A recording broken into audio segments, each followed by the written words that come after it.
What is the fatal flaw of Overwatch 2? Heck, what are the fatal flaws of game design in general? I think whenever you make a great game, in my opinion, game like Overwatch 2, there's going to be a lot of difficulties when it comes to hero design, balance, and many other things. I took the time recently to have a full-length podcast-like discussion on game design, balance, and psychology, and we talk about a lot of topics. In fact, we talk about so many topics, this will be a two-part series. The first one will be called the fatal flaws. The second one will be called the fundamental flaws.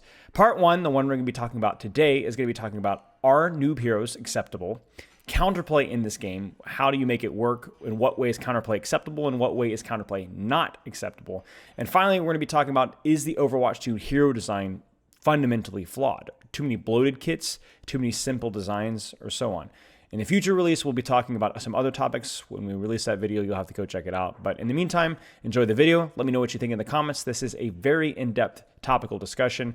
I'd like to have the discussion of the community in the comments be productive, and I know you guys always do a pretty good job of that. Let me know what you guys think. Enjoy the video. Let's talk fatal flaws, guys. Do you know how well prepared I am for this? I'm not well prepared at all. But I'm more well prepared than I normally am. I'm going to create another Overwatch channel here, and we're going to ask some stuff in a second. Okay, so here's what it is. We just had a nice little conversation about noob characters. My suspicion is this, and we'll conclude this later with Ryan studying things. My suspicion is this. Chris, thank you for the raid. You know wow, is? 3 raids. We're popping off. This is a trash can. All right. You guys missed some juicy stuff prior to this about most hated heroes. I had 2,000 poll results. You guys are gonna have to go back and VOD and watch that later. But we're not done with it. We'll come back to it a little bit later. I appreciate the raid, Chris. We're gonna talk about the fatal flaws of Overwatch. The fatal flaws of Overwatch. Guys, I have literally paragraphs prepared for this. You guys are gonna love this. It's gonna be so much fun because I want to talk about. Okay, let's be very clear first off. Overwatch is an awesome game. Like, actually such an awesome game. Like, I love Overwatch. It's a great game. The developers, I think, have done a fairly good job with it recently, especially coming off of Overwatch 1. And frankly, a really bad transition into Overwatch 2. I think a lot of people poop on the developers now when it's not necessarily the same developers making the same decisions necessarily, especially guys like Alec Dawson. Okay, so that being said, the game is awesome. But what are some of the challenges that you have when you're developing any game, especially a competitive game with a tendency to try and fulfill people's hero fantasies? And this is where we ask the question, are noob heroes acceptable? Now, I already gave you guys my take on this, and we'll have some numbers to potentially back that up in a little bit. My suspicion is that noob characters like Bastion, where's my mouse, Junkrat, and Moira are worse for lower ranks because while they're easy to pick up and play, they're extremely frustrating to play into. And so what ends up happening is through the excuse of catering to lower ranked players, you actually hurt and hinder low ranked players. So let's talk about that. What is a noob hero? Easy to understand the basics of their kit. You throw an orb that does damage, you throw a fade, you throw an orb that does healing. There are nuances. There's actually nuances with Moira's kit, but it's overall easy to understand, right?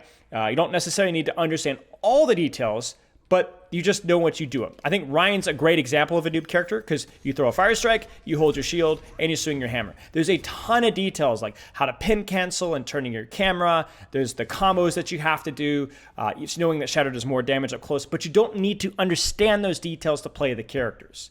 It's a character that has a low skill floor. You immediately pick it up, and a high skill ceiling, right? The difference between a bad Reinhardt and a good Reinhardt, even in higher ranks, is massive, right? Easy to understand those basics. A character that is not good for low ranks would be, frankly, maybe not a Venture, but maybe like a Wrecking Ball, where there's a lot of nuance and details with the kit, and it's very difficult to even get the basics of the kit right. Now, are you guys ready for a spicy take? I think Winston is a good basic character. Do you need to be a genius to understand how to play Winston with Bubble, Jump, and even Primal Rage? No, you don't. You just need to jump on stuff and that's it. The thing that makes Winston so healthy, though, is that he has, like Ryan, has a dramatic skill curve. The problem with noob stomper characters, though, is they can often discourage you from trying, not necessarily more challenging characters, but characters that don't provide as much value immediately. You see, that's the difference. That's the difference here. I don't think that's the difference here. When we talk about like what is a noob-friendly character, it's a character that is easy to pick up and understand. But a noob-friendly character should not be a character that gets immediate or free value. My problem is with, oh dear. My problem is, let's change this here. The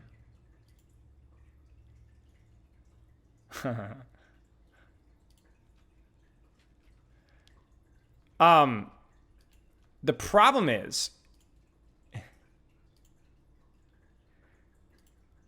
yeah, there you go. I put on shield mode there. Yeah, you're welcome. Yes, exactly.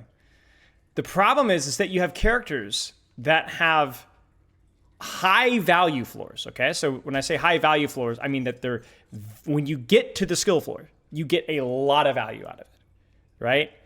They just exist and they get value. So they have high value floors and yet a very low skill floor, so it's very easy to hit the floor. These heroes can trounce the fun of newer players. Bastion, Orisa, Moira. Like we looked at those pick rates and the domination of those characters, right? They just show up, they exist, and they get value. And they feel like they get value too. At what point does it become in the interests of low skill players, lower ranked players, to guard them from these noob stompers and encourage them at least a modicum, at least a base amount of skill demanded, right? Because I remember, like, how many of you guys started playing the game because of characters like Genji, right? How many of you guys fell in love with characters like Ana or Zenyatta, right? Not everybody is like that. Everyone has different tastes. But one thing that does make it, even a character like Mercy, like when you have, I've worked with a lot of Mercy mains, right? A lot of Mercy mains, why do they like Mercy? And most of the time, I would say literally 95% of the low rank Mercy mains that I've worked with, low and mid rank, got into Mercy, not because they like this, but because they like this.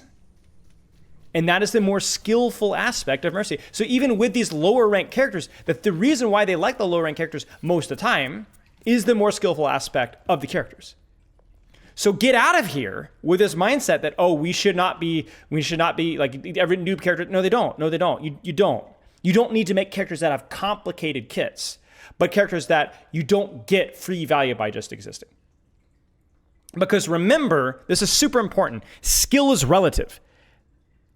As long as you understand the base fundamentals, you don't need low skill characters for low skill players. Let me give you guys an analogy. How do you use the pawn in chess? Right? You could write a book on how to use the pawn in chess, but it's very easy to understand exactly what it does and how it moves. And so just because the potential for complexity is there, doesn't mean that chess is a un-noob friend or not a noob friendly game. You get what I'm saying? You can have a game with a really accessible entry. Characters like Winston, even Genji, characters like, even Zen, right? Where, yes, there are some mechanical demands, but there's not a lot of cooldown management, right? But a high skill curve. Not characters like Sombra, where there's a lot of nuance and details of the kit that can feel overwhelming, but just simplicity, right? Even a character like Soldier, right? And that, to me, is where I think you find the sweet spot for lower ranks. Characters that have low barrier of entry, but high skill expression. And that's, I think, the goal for skill expression. And not just because so that higher ranked players don't have to be mad when Mercy's meta. That's like 5% of the equation. Higher ranked players, frankly, don't matter that much. The only reason the high ranked players matter is because they're the loudmouths, they're the content creators, and they influence things. We'll talk more about that later. But it's better for low ranks. It's better for low ranks. It's in their best interest. And because I've been there. I've been in Bronze, Silver, Gold for years. It was my first-person shooter. I was playing on a laptop with 30 frames per second on 20,000 EDPI, trying to make Genji work, trying to make Winston and Reinhardt work, and hating my life. Low barrier should equal easy understand kit, not easy to play character. Well, right. Because even if you pick up Genji and you aren't very good at him, you don't even know that you're bad at him. You're just having fun. You only know that you're bad at him when you get killed by somebody that's just as good at you playing Bastion. You guys know what I'm saying? You could be bad at Genji and have no idea and still have fun until you run to a Bastion or until you run to a Moira. You see what I'm saying? And the same thing goes with the Winstons, right? Why? You're like, well, you're just going to feed with Winston. Well, why? Why are you feeding with Winston? What are you getting countered by? You're losing to Bastions and Malgas, aren't you? You're not losing to Genjis and Tracers and Honest. You're losing to the Noob Stomper characters. That's why Winston's... The irony is that some of the hard-to-play heroes are only perceived as hard to play in lower ranks because of Noob Stompers. You guys get what I'm saying? So anyway, how do we create those characters? I mean, you just have to keep pressing along, right? You just have to keep pressing along. And we'll get to that point later on. I think that there's been several characters that have fit that bill very well. I think Junker Queen is a great example, and so on. So we'll move on. Now, the problem here is a lot of these things don't have immediate and obvious counterplay. And I think moving on to our next topic here, counterplay. This is something that I think a lot of streamers, a lot of people talk about. I think Yeatle talks a lot about this one. I find counterplay in this game is lacking. I find that we have basically full immunity or we're totally helpless. By the way, before we move on, I wanted to do this. I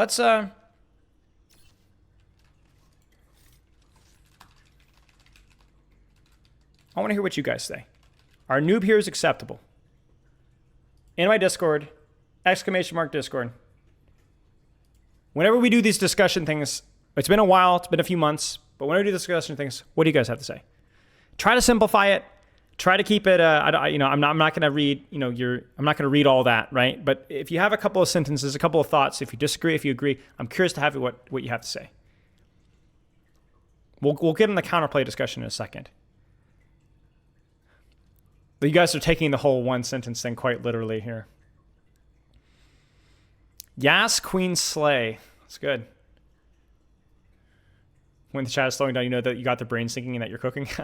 It might also be shield mode, but yeah. No is a complete sentence. Yes, but it needs a period. So you're technically right. Ironically, no is a complete sentence. It's not a complete sentence. Maybe you're not sure, you haven't decided. As long as they don't stomp over skill expression. Well, we're going to keep doing this in a second. We're going to have a question for each one. Because when we did the love letter to Overwatch and we did a couple of the other topics, I actually really liked the discussion that we had.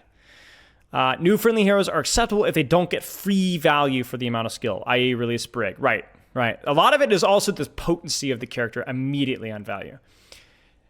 They could be easier positioning wise, but not the brain rot that is Moira. As long as they follow the Winston Sim and kind of Genji role. If they're not too strong, only if there's one in each role. That's interesting. They add depth to the variety of skill and characters. No, the current concept of noob characters often doesn't properly teach the fundamentals of the game. Ooh, now that's an interesting take. Did you see this? This is why we do this. So Jay Dragon is saying that having a noob character that doesn't teach you any sort of transferable skills, and you guys can probably think of some characters that have that, are toxic to you actually learning the game. Because it puts you in a loop where there's not enough transferable skills. Discord, that's degenerates. That's Awkward's take as well. Interesting. Noob heroes with a high skill ceiling are? I think caricatures and bad designs are inevitable when you have to keep making heroes on a fairly aggressive schedule. That is true. I think we could do better, but yeah.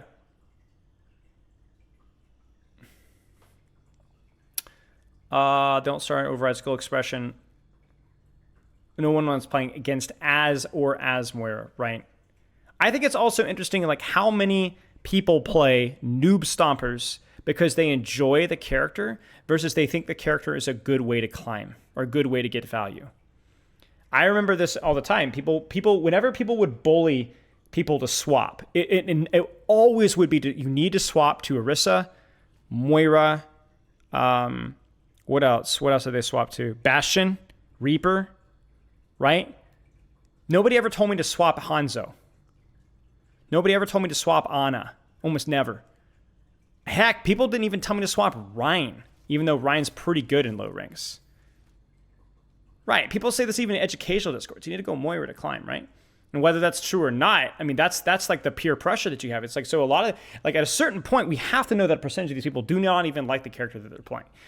And this even goes in line with some of the coaching sessions I've had where people will purposely go in and be like, I play this character, but I'm scared to swap because I'm just going to lose. All heroes should have a similar skill floor with different skill ceilings. As long as they leave room for growth and don't discourage you from improving long-term favor. Noob heroes does not mean no counterplay and does not mean low skill ceiling. So long as the ideas behind the new heroes are perfectly reasonable, new heroes are tools for learning and developing will also be able to have new ways to play the game.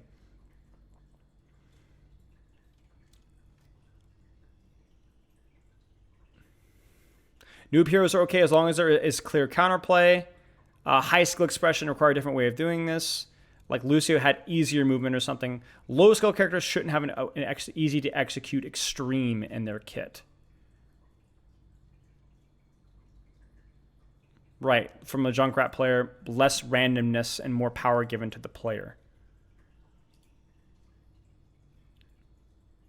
One-dimensional characters with low skill expression, like Malga, makes it feel like you have no impact when playing them, but also like they didn't outplay you when you lose against them. Noob heroes with a hard value cap are okay. Noob heroes that gets more value. So I think that this is kind of like where we have to decide, do we want to let noob heroes be noob heroes and just not perform in higher ranks?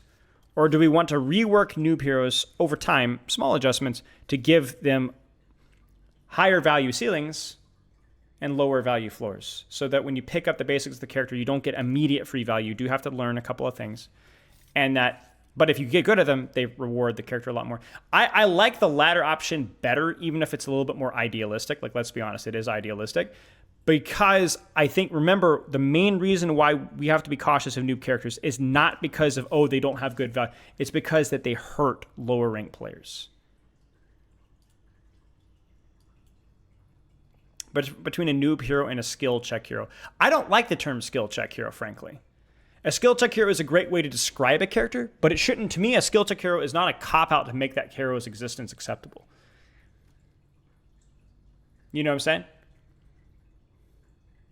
So, anyway, I'm going to move on. So if you guys are free, feel free to continue to drop ideas in here. But I'm going to move on. We will come back to that chat channel in a little bit because we got to move on to counterplay now. Counterplay in this game is lacking, either full immunity or totally lacking. We talked about this. So, you have total immunity to damage, or I'm incapable and I'm super slow or squishy. Same thing even goes with a character like Malga. I'm shooting tank and I'm totally full HP with cardiac.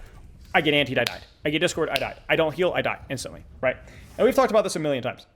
But I wanted to bring to light, I actually talked a lot about this in my Hero Fantasy video, all right? Again, subtle self-plug here. Let me actually pull it up here. And the reason why this is important is to understand what is Hero Fantasy. The death of Hero Fantasy, Overwatch 2. You guys can look it up on YouTube, yada, yada, yada. Give me cash, give me cash. But long story short, the idea is that Hero Fantasy is that I am powerful. I have the ability to be the main character. It's the in-game representation of the main character system, right? So the problem is that to be the main character, you either need to be that guy right now or have this feeling that I could be that guy. So like if I'm playing Ana and I hit a sleep dart and an ulting Genji, I'm like, yeah, I'm the greatest in the world.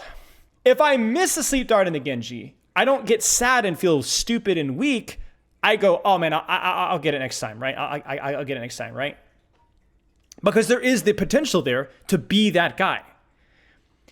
The problem is that Hero Fantasy is shattered when the answer to the question, could I have done differently, could I have done better, is no. When the answer is no to that question, the Hero Fantasy is done, and your game is dead, right? I'm being a little facetious here, but you guys get what I'm saying. Like, when I'm playing Winston in Amalga, and I say, I outplayed the Amalga, I dove his backline, versus, I can literally do nothing versus that, then the Hero Fantasy is gone, because you could not have done it any better. At least your impression is that you could not have done any better, and so your Hero Fantasy is gone. And that's the entire point of Overwatch, is that Hero Fantasy, right?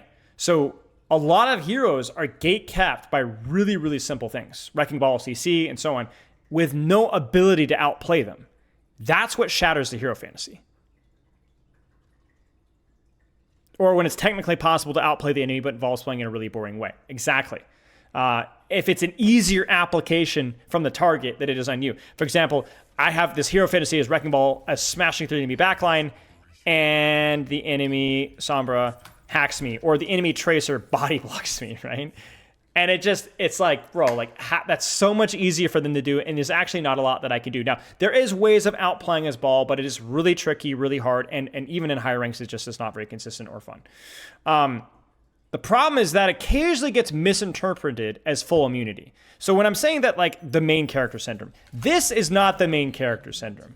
This is not Hero Fantasy. This might be Hero Fantasy for me, but it's not Hero Fantasy for you. Because when I press that ability as Orisa, when I press, I don't know, if I press, let's say, even just like an anti-nade onto a Malga, right, for the Malga, right, it doesn't feel like, oh, I could have outplayed that. It just completely takes away your control entirely. So, full immunity, whether that's Kiriko with Suzu, like, for example, Kiriko being a very slippery character is fine.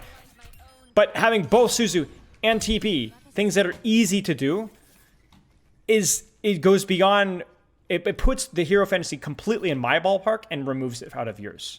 There's no counter to that. And they're not often difficult to utilize either. Immunity and counterplay has to require play. It has to require choices and skill expression. A choice, a decision, a Genji versus an Ana. We talked about that, right? A Tracer versus a Cassidy. I mean, I know Hinder's bad, right? But, like, let's say if a Zen beats a Tracer in a duel, or a Tracer beats a Cassidy in a duel, sorry, you lost, right? You lost. Now, the funny thing is what I'm not saying is I'm not saying that those duels even necessarily didn't need to be even, right? A Tracer versus Zenyatta, let's be honest, the Tracer has the advantage there, right? Like, most of the time has the advantage. But there is always the capability for Zen to outplay that. There's always the capability for Zen to outplay that. There's never no ability to counterplay. There always is counterplay available. And it feels satisfying when you do it too, right? So you can have advantages and disadvantages. Heroes that have advantages over another. You can't, it's not that everything has to be this neutral tone of gray. There just has to be the opportunity to do that, right? There are advantages and disadvantages, but the opportunity to do more better. This especially, now listen carefully here, you 6v6ers out there, right? This especially affects tank, all right? Because the ease of application of abilities, damage, debuffs, and so on is so much easier on the hitbox size and the visibility of the tank roll. So the ease of application of some of the worst parts of Overwatch, it's always easier on tank. But this is the irony. This is the irony. The irony is that while tank gets beat on the most, many tanks have the least counterplay to some aspects, to many abilities, to many DPS. So, for example, what is Malga's outplay with Sleep Dart, Nade, Discord, Sombra Hack?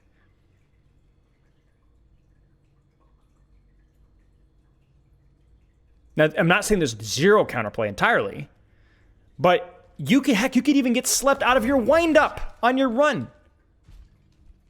Now, Sleep Dart, Discord, Nade, Hack, so on, right? What is the counterplay? It's a Genji.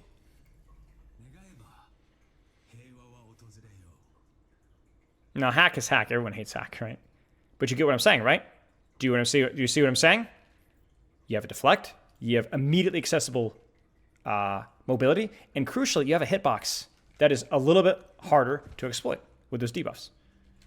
And that's Genji, the one that everyone complains that has no counterplay. He obviously does. But like, basically what I'm saying here is that the tanks lack that ability to counterplay a lot of CC, a lot of debuffs, despite being the target for those debuffs. Yeah, you can't sleep Malga charge. You can sleep it on the wind up. You can be canceled. But yeah, long story short.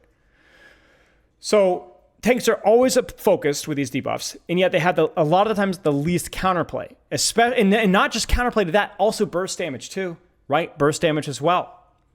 And what this does is this explains why people play Orisa and Sigma, probably more than they even want to. Because what do Orisa and Sigma have in common? This. And this. And what does Sigma have? This. And this. And Sigma also has a relatively slim hitbox. Sigma's not a free sleep dart. Right? Now, not all mitigation is created alike by any means. I find Sigma's mitigation to be relatively healthy in Overwatch 2 compared to Orisa. But my point being is that people tend to gravitate towards tanks that have options with the things that make feel worse. They have counterplay, whether that's poorly designed counterplay or well-designed counterplay, right? No more ads during discussions. Nice. Thank you for the sub, GigaOov. So, even if Orisa is not that strong, what makes Orisa feel strong is that you have the ability to play your plan, to execute your game plan without it being canceled by something that feels a little bit outside of your control. You get what I'm saying? So I may not be very impactful as Orisa, but most of the time I do pretty much what I want as Orisa, especially in lower rank. Jacko Zero, think of the sub. Whereas a character like Ryan or a Winston's not as bad, but a character like, let's say, a Malga, I may not be able to execute my game plan or do what I want because I get burst or I get CC'd or I get naded and so on.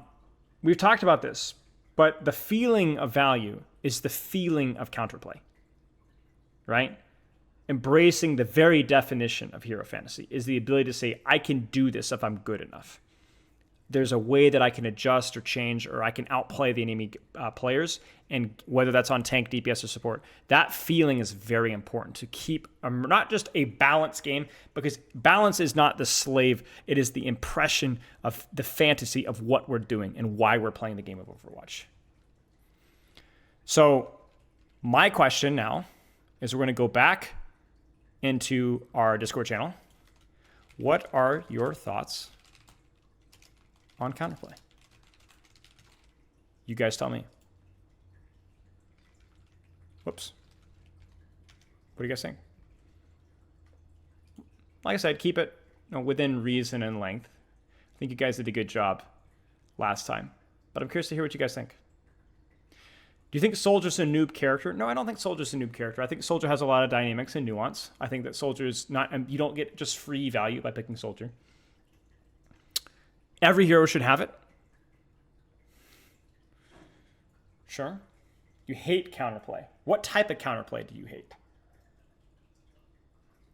Should be a skill thing where the execution of the counterplay is the decider. Noob friendly? Maybe, Brax. But again, that definition is very tricky. It's not free value to pick Soldier, but it can be easier to understand what value he provides. Counterplay is difficult to implement in such a massive roster. Counterplay is okay to deny heroes that have endless skill ceilings, not heroes that have limited counterplay to the counterplay. The emphasis should be the skill of execution, not the hero ability. I feel as though there is a lack of diversity and nuanced counterplay in a purely first-person shooter scope. Little status effects feel good in this sphere. Counterplay abilities should have multiple uses outside of just counterplay. Counterplay is a tough thing, agreed. But in my opinion, it's something that should come on abilities and choices and not just buffed by passes. It should take the same amount of skill to counterplay as it is to execute. Counterpicking, I hate. Counterplay should be a skillful way of mitigating enemies. Yeah, and I think that's the key thing here is that I don't think it's possible in Overwatch 2, and I don't think it's even optimal to have all characters have equal matchups versus all characters. Remember, we talked about this with Zenyatta and Tracer. It is fine for Tracer to have the advantage, but as Zen, I should still have the capability of outplaying that. And if you've ever played, a Winston versus Sebastian, there's really not much that you can do, at least right now. That might change in future things. Maybe that's something that Blizzard is continuing to working on. But there's not a whole lot that you can do that's even remotely fun. Even if you're dramatically better than the Bastion player. The player beat me, not the hero design, right?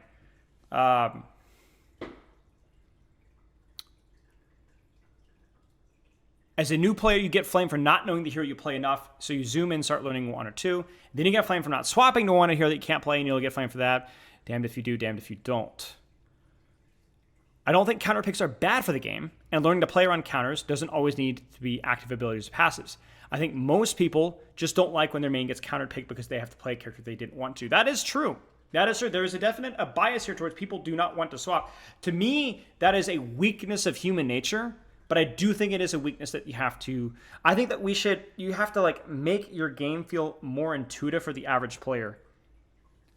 Where like if you're picking Widowmaker on Lijiang Tower Control Center, you shouldn't whine if you struggle. But in the things that are not like the extremes, you shouldn't feel immediate. Like if you're playing Winston on Circuit Royale and to Reaper, Bastion, Torbjorn, like Roadhog, whatever, you shouldn't complain. But a Bastion alone shouldn't be enough to make you feel like you need to swap, right? And I think that sometimes it feels like it's if they go, we should avoid necessarily the feeling of hard countering necessarily. It needs to have nuance and involved decision making. Winston Bubble versus Sleep Dart is great because it involves mind games and both parties need to make very impactful decisions.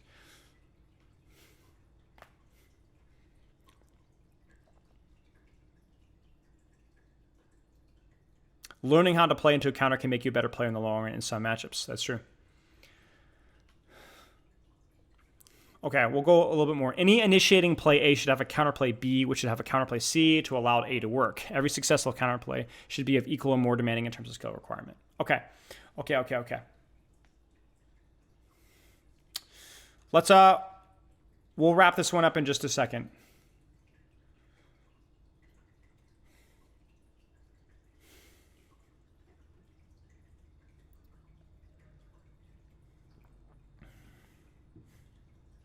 Interesting idea there, Tracer. More effects and motions that create more opportunities to balance this out. So more buffs rather than just debuffs. Interesting as a community is that counterpicking involves all 5 heroes and not just rank is worth mentioning too. Okay. Map design can heavily alter how much counterplay one hero has against another. That is true as well. That is why you always have to look at characters like Circuit Royale, or maps like Circuit Royale and so on, and decide how much of that is map, how much of that is the character, and so on. All right, I'm going to turn shield mode off here. I think we're good here. So we should be safe. Okay, so let's keep going. Is counterplay a problem with Overwatch 2 design? I'd argue that a lot of the old Overwatch 1 heroes had the same problem as well. But we do have to admit that in a lot of ways, Overwatch 2 hero design has not been perfect. It's been quite flawed. There's been characters with bloated kits, Kiriko and Sojourn come to mind. But there's also been the specialists that we love to beat on in this channel. For example, Malga, Lifeweaver, Idiyari, and heck, even Ramatra that are pretty much OTPs in how they approach the game. Characters like Malga, tank focus, burn tank. Not as good at controlling space, diving, and so on. Idiyari literally just controls an off angle and shoots. Lifeweaver just sits in the back and heals. And even Ramatra, who has capabilities with his shield, poke, and vortex, especially up until recent buffs, which have helped a little bit, but really kind of has the same gameplay loop over and over again and really just does the same thing. So the question, does Overwatch 2 encourage too much kit bloat? Whether we have these dynamic kits or whether these simple kits, does it encourage too much kit bloat? So let's talk about this. What is kit bloat? All right, let's pick her here. To me, kit bloat is the lack of counterplay to the character. They're too good at everything. I think Kiriko is a great example of a mobile support that can take off angles, has an effective dueling potential, has an effective ultimate, has a cleanse. But the real problem with Kiriko, in my opinion, is the fact that she's not terrible at healing tanks. Right? So you have a character that does everything and does things that she shouldn't do well and also does well. That she does well with a lot of things, right? Now, she's hard to play, but she has a lot of value. Sojourn, especially back in the day, she's better than she used to be. But back in the day, you guys might remember where Sojourn was unironically the best sniper character. The best sniper character, because even without Pocket, 100 Rail was a one-shot. And so it was so easy to build Rail. You just basically had the superior dueling potential versus Widowmakers and Hanzos. Now, again, it's gotten better here. Obviously, things like Mercy Pocket exacerbated that. But basically, you had a person with a crazy mobility kit and then also just a one-shot, right? Even though she was hard, she had the capability of doing everything. So a generalist is not something that can... These hybrid characters, the bloated kit is a problem when you could do everything in your kit well. Everything in your kit well. So it's not that generalists or broad kits are a problem, right? You look at a character like a good example would be Ashe, right? She's got brawl potential with Dynamite, Coach Gun to defend herself and reposition. Bob is actually a pretty good poke and a pretty good brawl ultimate, and she can snipe. Junker Queen has speed, the ability to poke, the ability to brawl. Heck, even a character like Ana is relatively good up close and good far away. But she's not the best at all of them. And there are ways, very easy ways to punish her. You just can't be performing high on all fronts. And if they are RP, so the question I guess is, if Kiriko is OP and Sojourn is OP, why has this character not historically been dominating in most mid to low rings for a really long time? And this is kind of where we expand our thought processes, because the reason why this is the case, and I've talked about this, I actually made a tweet about this not too long ago. The reason why Kiriko and Sojourn are so universally disliked in many communities and so universally harmless in others is the skill ceiling of these characters. You have characters like Kiriko and Sojourn with these expansive kits, and crucially like the mobility, right? But they require you to be good at the character. Now, I know some of you guys are like, oh no, those characters are so easy, just forehead brain dead. But compared to the large portion of the characters, the ability to outplay is really high. And if you're really, really good at Sojourn and really, really good at Junkrat, which one's going to serve you better? Because they both have, in theory, higher skill ceilings. I mean, I'd say Sojourn has a higher one. But the difference is the value that you get out of Sojourn when you're really good at it versus the value you get out of Junkrat when you get... Now, you guys remember when we watched Kaya Junkrat, right? Kaya Junkrat had some crazy moments, right? The guy's maybe the best Junkrat in the world. But there were a lot of situations, a lot of maps where even if you were literally the best Junkrat in the world, you couldn't do anything. And that is almost never the case with a character like Sojourn or a character like Kiriko or a character like Tracer. So the problem we have is we have some characters that are actually really high-skilled characters. But the problem is that they're competing with so many characters that can't compete with that level of value. Like, how many characters in the DPS cast, just the DPS cast, do not translate value to their skill? Bastion, terrible. Hanzo, terrible. His ultimate is too bad. He's lost his one-shot. Not enough utility. Junkrat, terrible. Mei is okay. Pharah doesn't reward as much as she could. Venture's countered too easily. So there's way too many situations where Venture's unplayable. Torbjorn, no. Symmetra, not consistent enough, no. Soldier's ultimate's too unimpactful, right? Reaper, no, not even close. So half the DPS cast, if not more, just has no way of competing at higher skill levels. No way. No way.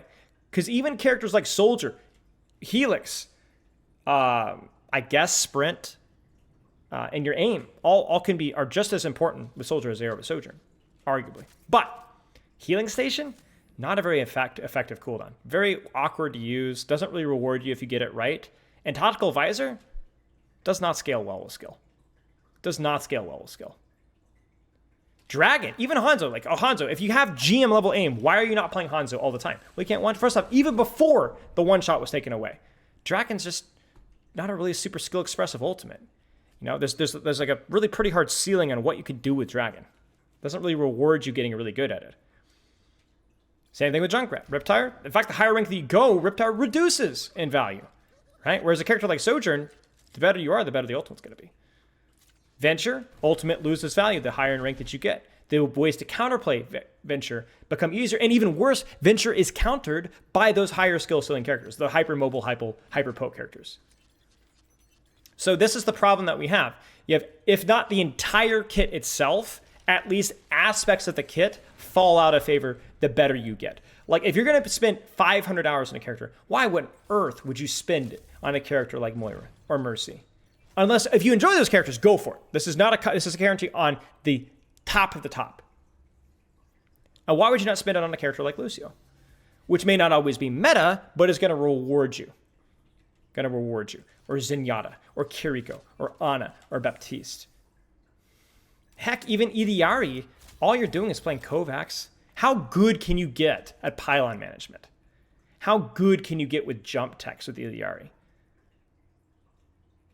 Right? I mean, there's a hard ceiling on how good you can get with Idiari beyond just aim. And if you're going to work on your aim, Might as well play a character like this or this. That's going to have a lot more dynamics in how they move and how they position. So basically what we're talking here is like, this influences which characters can feel like they dominate pro meta or GM meta, is because they reward the effort that you put in. And there are a lot of characters that are not just noob stompers. See how this is all tying in together? They're not just noob stompers. You can't get anywhere with those characters. Now, does that mean that you can't get the Grandmaster Spoiler? Of course you can. But there's a hard ceiling about how much value you can get out of this character. And that is way lower than other characters. So we need to learn from this. We need to go, oh, Kiriko, Sojourn maybe have a little bit of bloated kits. Maybe we need to adjust some of the things. Maybe we need to make their peaks of strength not competitive, right? Like a Widowmaker, an Ashe should be able to put out more consistent ranged poke damage than a Sojourn, because Ashe has weaker mobility. But if Sojourn outcompetes Bastion, that doesn't necessarily mean that we need to reevaluate and nerf Sojourn. It means we need to figure out what the frick is wrong with Bastion's value ceiling. Do I think Cassie's OP right now? Potentially. Potentially. But yeah, that's another story. Bastion is easy to pick up and does not provide rewards at higher ranks. So the problem is either we accept that, we talked about this earlier, or we don't complain. And this is a shout out to all the GM players out there.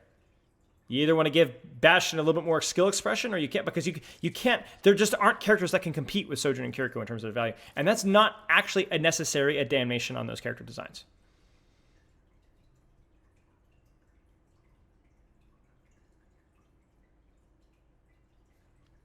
So we still want to have peaks. And I think this tip. Oh, go ahead. Hot take: counterplay should not be designed for. Characters should be designed around straightforward abilities and fundamentals. Designing characters to counter other characters or be countered by other characters means it's too easy to create heroes like Venture, who are straight up. I mean, I agree. I think that you have to look at you have to hindsight, like what does this character struggle into and adjust accordingly. But yeah, okay.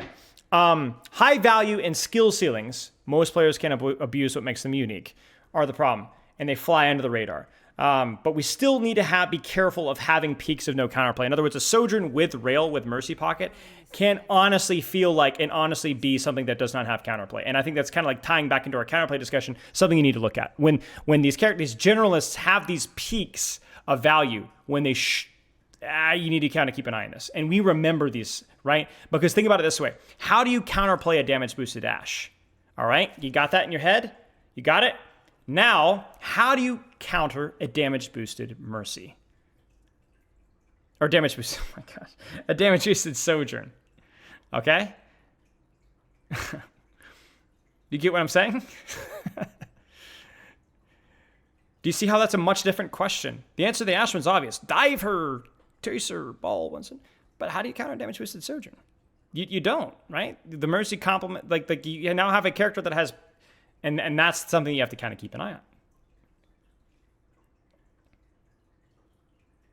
Kiriko cleansing a big ultimate. How do you counter that? Right? How do you counter that? So I think we need to look carefully at these peaks of frustration, even with these quote-unquote high-skill characters. And I think that there's a pretty easy, not an easy solution, but there's a pretty objective solution. I think for Kiriko, I think you need to look at what Suzu does and how many things it gets immediately. We talked about the intangibility, the cleanse, the invulnerability, the heal, the burst heal, all that kind of stuff. I think it does too much. I don't think that's a hot take anymore. That's obvious. And I think one other thing, too, that we already discussed on earlier is that a character like Kiriko, I actually think that their ability to move around the map is okay. I think their ability to win duels is probably okay. But I think that they put out too much healing for what they do. I think if we want to lean into Kiriko being a somewhat hybrid mobility support that puts out an okay amount of healing, I think the amount of healing is too high. And I remember when they buffed her healing a while ago, I was very much against it. I thought that this character has enough in their kit. They don't need the healing. They're already a generalist. This now makes them a generalist with no weaknesses at all. And sure enough, it became a problem. It's only a matter of time. And I think that that's like people will say, oh, well, the Kiriko's healing is not that strong anyway. Yes, I know. There's a reason. There's a reason why her healing is not. It needs to be. We need to look carefully at these peaks of frustration. Another one as well. Sojourn Rail. I still think is a problem. I think Sojourn, The ability to come close to a one-shot is too much. I've been saying since literally alpha. You guys heard me. Alpha. I've been asking for Sojourn Rail to be reduced in damage to like 120, 130. 130, 130, 140 headshot. And to reduce the delay between that and primary firing so that she'd be more primary fire focused with bursts of damage, but that she would never be able to compete with snipers. Right? And yet that has never been. So now we have a character that, you know, still has issues with being still a better sniper. So yeah, good ideas. I just don't know if they are executed as well. I actually think that Kiriko and Sojourn are not characters that we should lampoon and crucify. They have high skill ceilings. They are a lot of fun to play. They're not the most boring, fun thing to watch in the history of the universe, but they're a lot better than a lot of the other characters. But we do need to learn from the mistakes that we've made with these characters and fix what needs to be fixed. Okay. Hybrids are fine as long as they have weaknesses or gaps in strength, I think, is the key thing. So what do you guys think? We're going to do it again. What are your thoughts on Overwatch 2 Hero Design? So we talked a lot about specifically Kiriko and Sojourn. But what about Malga? What about these specialists that have risen their ugly head? You know, the word on the street is, I really have no secret knowledge here, that the characters like Malga and Lifeweaver are old Overwatch 1 designs that got carried over. They were kits that the new hero design team actually didn't have a lot of input in. And maybe that's being a little bit too optimistic. But what do you guys think? What do you guys think? I'll be right back. All right, let's catch up on these notes.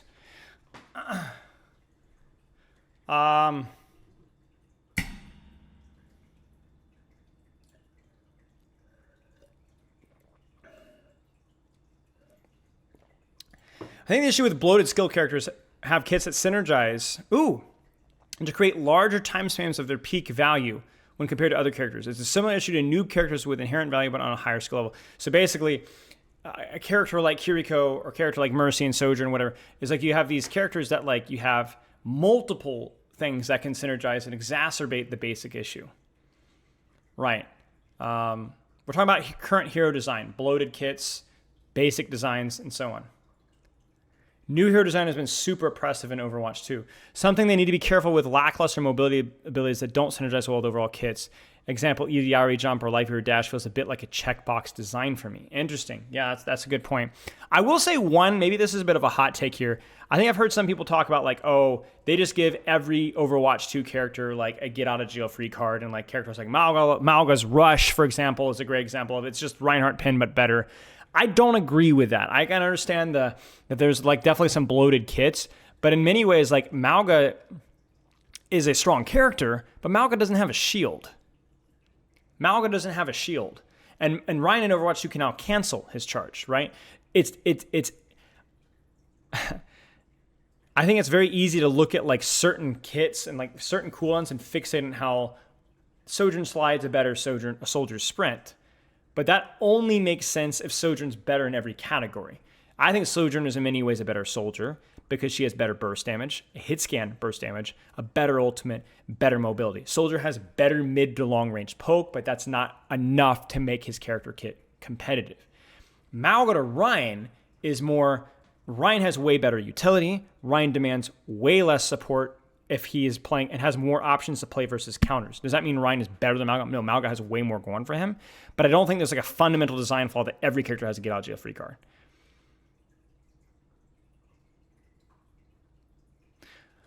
I think every Overwatch 2 hero design up to and including Kiriko is fundamentally well designed, even if they could use some balance changes. Everything since then is awful except Venture. Interesting. I think I would agree with that.